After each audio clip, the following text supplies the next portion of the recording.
বন্ধুরা, পৃথিবীর মতোই আরেকটি গ্রহ 2015 সালে নাসা আবিষ্কার করেছিল কেপলার 452b, যাকে বলা হয় আর্থস কাজিন বা পৃথিবীর যমজ গ্রহ।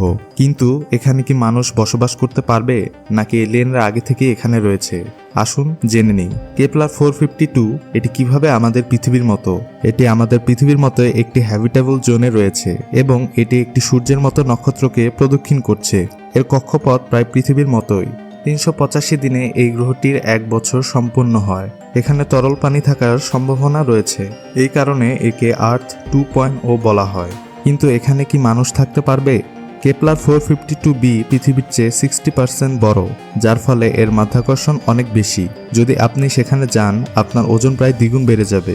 এটির নক্ষত্র কেপলার 452 আমাদের সূর্যের চেয়ে 1.5 বিলিয়ন বছর বেশি পুরনো। এর মানে গ্রহটি হয়তো অতিরিক্ত গরম হয়ে গেছে এবং বায়ুমণ্ডল যদি হারিয়ে গিয়ে থাকে, তাহলে সেখানে জীবন অসম্ভব।